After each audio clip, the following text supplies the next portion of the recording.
So guys रात के बज रहे हैं 2:21। ऑलमोस्ट 2:30 बजने वाले हैं और इतनी रात में पता है हम लोग क्या कर रहे हैं। मेरे पास में एक और डिवाइस आया था। ये एक्चुअल में इस डिवाइस को मैं टेस्ट कर रहा था। ये है पोको का पोको X8 Pro Max। मैं चेक कर रहा था कि आखिरकार में ये डिवाइस कैसा परफॉर्म करेगा अगेंस्ट OnePlus 15R, साथ ही में iQOO 15R। सबकी प्राइसिंग ऑलमोस्ट सेम है। जनरली हमारे चैनल पे अभी इस समय कैमरा टेस्ट आता है। एक बार जो लोग हमारे पुराने सब्सक्राइबर हैं उनको पता ही होगा कि हम लोग यहाँ पे कितने थरली यहाँ पे BGMI की टेस्टिंग करते हैं। तो बेसिकली हम लोग यहाँ पे इसकी परफॉर्मेंस और गेमिंग की टेस्टिंग कर रहे थे। तो मैंने कहा कि चलो आप लोगों को बता देता हूँ। मुझे काफी सारी इंटरेस्टिंग चीजें इसके अंदर फाइंड आउट करने को मिली। अगर आप ये सोच रहे थे कि ये phone one of the best है फॉर गेमिंग, तो आप बिल्कुल गलत थे। और अगर आप ये सोच रहे हैं कि ये है या ये है, तब भी आप भाई गलत है। आपके लिए कौन सा फोन सबसे ज्यादा बेस्ट होगा वो इस वीडियो में हम यहाँ पे क्लियर करेंगे। तो हम यहाँ पे कोशिश करेंगे कि आपको यहाँ पे ना ही सिर्फ गेमिंग बल्कि हम यहाँ पे कैमरा भी दिखाएं और साथ ही साथ में जो गेमिंग करते वक्त हमारी बैटरी ड्रॉप हुई है ना, वो भी मैं आपको दिखाऊं। तो हर एक चीज के बारे में बहुत ही डिटेल में बात करिए, इसीलिए वीडियो थोड़ी सी लंबी होगी। तो भाई थोड़ा सा सब्र रखिएगा और अगर वीडियो थोड़ी सी भी कहीं पर भी लगे कि हाँ हमारी मेहनत सब्सक्राइब या फिर लाइक के वर्थ इट है, तो प्लीज करिएगा जरूर। सबसे पहले हम लोग बात कर लेते हैं यहाँ पे गेमिंग की। तो देखो भाई यहाँ पे तीनों ही फोन में कौन कौन से प्रोसेसर आ रखे हैं। सबसे पहले जैसे कि अगर हम लोग यहाँ पे बात कर लें वन प्लस का फोन, OnePlus 15R, इसके अंदर स्नैपड्रैगन 8 Gen 5 है। iQOO में देखेंगे इसमें भी सेम ही है स्नैपड्रैगन 8 Gen 5। वहीं पे आप पोको में देखेंगे तो इसमें मिलता है डायमेंसिटी का प्रोसेसर। और भाई पोको के बाद में अगर मैं बात कर लेता हूँ वन प्लस की, तो देखो वन प्लस का तो सीन कुछ गजब का ही है। जैसे मैंने आपको बताया कि पोको यहाँ पे हायर क्वालिटी में भी वीडियोस को रिकॉर्ड करता है, जिसकी वजह से आप बाद में कंटेंट को पोस्ट करने के लिए आपके लिए थोड़ा सा सहायता रहती है। लेकिन वहीं पे वन प्लस के अंदर ऐसा कुछ नहीं देखने को ना मिलेगा, जिसमें कि फुल HD मैक्सिमम ही क्वालिटी है, जिसको कि आप यहाँ पे रिकॉर्ड कर सकते हो। रिकॉर्डिंग के बारे में थोड़ा सा बाद में आऊंगा, पहले आपको मैं बता दूं क्योंकि इसकी डिस्प्ले आती है 165 हर्ट्ज के रिफ्रेश रेट के साथ में, जिसकी वजह से यहाँ पे गेमिंग तो भाई बहुत ही ज्यादा मक्खन होती है। और यहाँ पे मैंने कंटिन्यूअसली देखा है कि यहाँ पे आपको कोई बहुत ज्यादा हीटिंग भी नहीं देखने को ना मिलेगी और कंपैरेटिवली मतलब पोको थोड़ा सा ज्यादा गर्म होते हुए मेरे को ना देखने को मिला है। एंड इवन हमने ये भी चीज देखी है कि इसका जो रिफ्रेश रेट है ये 160 155 FPS के आसपास में ये दे जाता है, लेकिन वो केवल और केवल यहाँ पे गेम बूस्टर या ओपी गेमिंग कोर को एक्टिवेट करने के बाद में। लेकिन एक चीज है, जैसे ही आप यहाँ पे स्क्रीन रिकॉर्डिंग ऑन करेंगे तो भाई बहुत ही बुरी तरीके से ये यहाँ पे फंबल करता है। फंबल करने का मतलब समझ रहे हैं, आपको मैं दिखाता हूँ। देखो आपके सामने भाई रिजल्ट आ रहा होगा, 70 FPS भी ये यहाँ पे ड्रॉप होता है, जिसके बाद में मुझे पर्सनली ऐसा लगता है कि लोगों को ठगा सा महसूस होगा कि भाई आप इतनी अच्छी गेमिंग कर पा रहे हैं, पर लोगों को दिखाने के लिए या रिकॉर्ड रखने के लिए आपको यहाँ पे अलग से एलगाटो अगर कुछ ना कुछ परचेज करना पड़ेगा। तो ये एक ड्रॉबैक जाता है वन प्लस का। लेकिन देखो बैटरी कितनी यहाँ पे ड्रॉप हुई, 1 hour 27 मिनट्स मैंने सभी में गेम खेला है, सभी में सिमिलर टाइमिंग है। वैसे मैं आपको बता दूं ये दोनों के दोनों फोन्स पोको और यहाँ पे वन प्लस, ये दोनों के दोनों सिर्फ और सिर्फ फुल HD में ही यहाँ पे स्ट्रीमिंग करवा सकते हैं। अब मैं iQOO की तरफ आता हूँ। यहाँ पे iQOO के अंदर रिकॉर्डिंग में तो फुल HD ही मिलती है, लेकिन इसके अंदर इनका एक लाइव स्ट्रीम असिस्टेंट एप्लीकेशन आता है, जिसकी मदद से आप 1.5K की रिजोल्यूशन में आप स्ट्रीमिंग करवा सकते हैं। लेकिन उसके अलावा भी 144 हर्ट्ज की रिफ्रेश रेट की वाली डिस्प्ले है इसके अंदर, जिसकी वजह से आपको थोड़ा सा यहाँ पे बेनिफिट मिल जाता है कि आप यहाँ पे 144 FPS में गेमिंग करवा सकते हैं इनके खुद के गेम बूस्टर एप्लीकेशन की वजह से। वैसे बेसिकली इनके अंदर ना जो सुपर कंप्यूटिंग चिप दिया हुआ है Q2, उसकी वजह से यहाँ पे फ्रेम रेट इंटरपोलेशन की वजह से ये यहाँ पे 144 FPS अचीव कर रहा है। एंड इवन एक चीज और आपको मैं बता दूं कि इसकी एक अच्छी बात ये है कि अगर आप स्क्रीन रिकॉर्डिंग करते भी है ना, तो भी यहाँ पे 144 FPS ही जाता हुआ नजर आता है। ऐसा नहीं है कि यहाँ पे कोई फ्रेम ड्रॉप्स आपको देखने को मिलेंगे। तो इस वजह से यहाँ पे अगर आप देखेंगे कि जिनको की अगर बाय द वे 144 FPS में या ज्यादा बेहतर गेमिंग करते हुए यहाँ पे स्क्रीन को रिकॉर्ड करना है, तो iQOO करवा सकता है फुल HD क्वालिटी में। वरना तो भाई पोको है जो कि भाई हायर क्वालिटी में यहाँ पे गेमिंग को रिकॉर्ड कर सकता है फोन के अंदर ही। वैसे iQOO लाइव स्ट्रीम के लिए बेटर है, यहाँ पे अलग से कोई एलगाटो की जरूरत नहीं पड़ेगी और आप डायरेक्टली लाइव स्ट्रीम भी कर सकते हैं इनके असिस्टेंट ऐप से 1.5K की रिजोल्यूशन 60 FPS पे। वैसे एक चीज आप लोगों को मैं बता दूं, इन तीनों ही फोन में सबसे कूलर यहाँ पे iQOO था, सेकंड नंबर पे वन प्लस था, सबसे ज्यादा गर्म होने वाला फोन था Poco. And again battery drop की अगर आप बात करेंगे, सबसे ज्यादा बैटरी बैटरी ड्रॉप करी है वन प्लस ने 165 हर्ट्ज के रिफ्रेश रेट के साथ में, तो है ही ना, तो उसकी वजह से भी भाई ये कारण हो सकता है। लेकिन अगर इस हिसाब से आप देखें तो पोको को यहाँ पे सबसे ज्यादा बैटरी बचानी चाहिए थी, बट उसमें ऐसा नहीं देखने को मिलता है। पोको के अंदर आपको 16% का बैटरी ड्रॉप देखने को मिलता है, और वहीं आईक्यू की बात करेंगे तो उसके अंदर 13% का।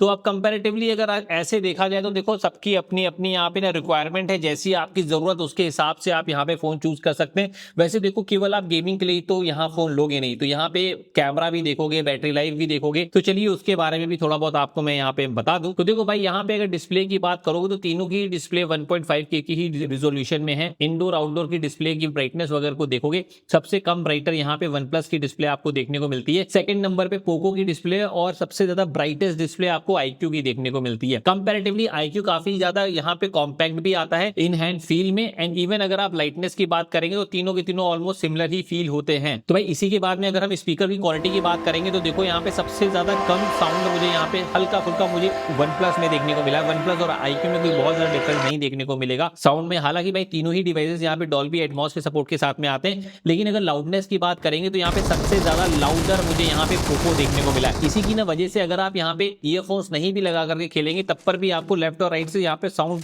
प्रॉपरली सुनाई भी पड़ती है पोको में। बाकियों में भी सुनाई देती है, लेकिन अगर लाउडनेस की बात करेंगे तो उनमें थोड़ा सा कम है। इसी के बाद में अगर हम सॉफ्टवेयर पे आ जाए तो भाई एक चीज तो कंफर्म है, यहाँ पे तीनों ही फोनों में सॉफ्टवेयर के लिए काफी बढ़िया काम किया हुआ है, बिकॉज तीनों के तीनों अब यहाँ पे प्रॉमिस कर रहे हैं कि 4 years of Android update and 6 years of software update. वैसे अगर आप सॉफ्टवेयर की फीचर्स की बात करोगे तो जब से यहाँ पे फ्रंटच ओएस को हटा के ओरिजिन ओएस आया है तो यहाँ पे आईक्यू भी काफी ज्यादा मॉडर्न लुक के साथ में आ रहा है। एआई की फीचर्स के नाम पे आपको वो सारे फीचर्स मिल जाते हैं जो कि वन प्लस में मिलते हैं या फिर आपको पोको में देखने को मिलते हैं। देखो पोको में यहाँ पे थोड़े बहुत हिकअप्स देखने को मिल जाते हैं सॉफ्टवेयर में, बिकॉज यहाँ पे उनका जो हाइपर ओएस है ना बहुत ज्यादा फीचर रिच तो है ही है, साथ ही साथ में एआई के भी फीचर्स उसमें बहुत ज्यादा भरे भरे हुए हैं। देखो फीचर रिच की बात अगर आप करेंगे ना तो मुझे कंपैरेटिवली वन प्लस की सॉफ्टवेयर ज्यादा पसंद आता है। जैसे आइकन को बड़ा करना है, छोटा जो है करना है, ट्विक करने के ऑप्शंस आपको वन प्लस में भी काफी सारे मिल जाते हैं, लेकिन उतने हिकअप्स नहीं है जितने की आपको पोको में देखने को मिलते हैं। इवन यहाँ पे आईक्यू काफी ज्यादा स्टेबल मालूम आपको देगा, काफी स्मूदर एक्सपीरियंस आपको प्रोवाइड करेगा,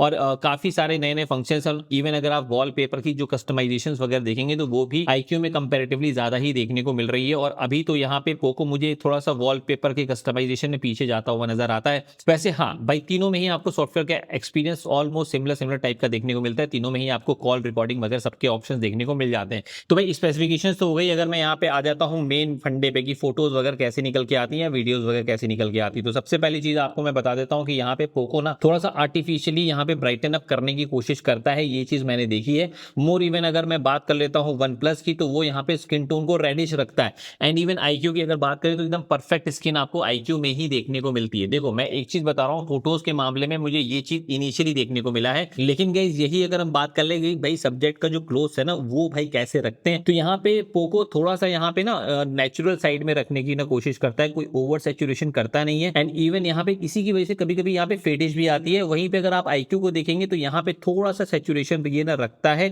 थोड़ा सा ज्यादा ब्राइटन अप करता है, जिसकी वजह से वो अच्छा लगता है। लेकिन वन प्लस अगेन उसमें भी यहाँ पे क्लोज को काफी ज्यादा डार्कर करता है सैचुरेशन के साथ में, तो वो मुझे उतना अच्छा नहीं लगता है। वैसे भाई इन्हीं सब के साथ में यहाँ पे मल्टीपल फोकल लेंथ के साथ में आईक्यू कंपैरेटिवली पोको और वन प्लस दोनों से ही ज्यादा क्लोजर सब्जेक्ट के जा भी सकता है। एंड इवन अगर हम नाइट की भी बात करें ना तो नाइट में भी पोको सबसे ज्यादा खराब ही परफॉर्म करता है, बहुत ज्यादा ब्राइटन अप करने की कोशिश नहीं करता। नाइट में यहाँ पे जो वन प्लस है वो यहाँ पे एवरेज रखने की कोशिश करता है, वहीं पे आईक्यू बहुत ज्यादा यहाँ पे ब्राइटन अप करता है, जिसकी वजह से मुझे फोटोज आईक्यू की नाइट में बैक वाले कैमरा से काफी अच्छी लगती है। अगर हम सेल्फीज की बात कर लें तो एचडीआर तो सभी में आपको देखने को ना मिलेगा, एंड इवन पोको में अगेन आपको फॉगी इफेक्ट आपको देखने को मिलता ही है। एंड इवन यहाँ पे डिटेल भी कंपैरेटिवली बाकी दोनों फोन से पोको में थोड़ी सी कम ही आपको देखने को ना मिलती है। एंड इवन पोको फ्रंट में भी आपको ब्राइटन अप करने की कोशिश करता हुआ नजर आएगा। लेकिन अगर आप नाइट की बात करेंगे तो नाइट में भाई पोको सबसे ज्यादा डार्कर ही निकल करके आता है। इवन वन प्लस भी यहाँ पे एवरेज सा है और आईक्यू यहाँ पे ब्राइटन अप करता है, बट आईक्यू भी फ्रंट में कई बार यहाँ पे बैक में लाइट है तो उसमें वो कंट्रोल नहीं कर पाता है। तो ओवरऑल अगर आप मुझसे पूछेंगे तो यहाँ पे मुझे फोटोज वगैरह तो यहाँ पे आईक्यू की ज्यादा पसंद आ रही है। लेकिन अगर वीडियोस की बात करें तो चलिए वीडियोस आपको दिखा दूं तो देखिए। सो गाइस यहाँ पे आप देख सकते हैं इनका फ्रंट नहीं बल्कि बैक वाला कैमरा, जहाँ पे ये डिटेल वगैरह कुछ ऐसी रखता है। कैमरा मैं से बोलूँगा थोड़ा सा आगे की तरफ आ जाओ हमारे इतना साथ में, देखो डायरेक्ट सनलाइट मेरे चेहरे पे आ रही तो कुछ ऐसा ये रखता है। और भाई कुछ मतलब ऐसा लग रहा है कि यहाँ पे केवल पोको है वो 4K 60 FPS में ले रहा है, iQOO भी यहाँ पे 60 FPS में ले रहा है, but one plus 4K 120 FPS में। तो कुछ ऐसी क्वालिटी आपको देखने को मिल जाती है बैक में। एंड अगेन देखो डायरेक्ट सनलाइट में मेरा एक्सपोजर लेवल किसका है, कैसा रख रहा है, ये भी आपको समझ में आ रहा होगा। वैसे जो ना OIS है वो आपको सभी में ठीक ठाक देखने को मिलती है। कैमरा मैन से बोलूँगा थोड़ा सा आगे वापस से आ जाएँ।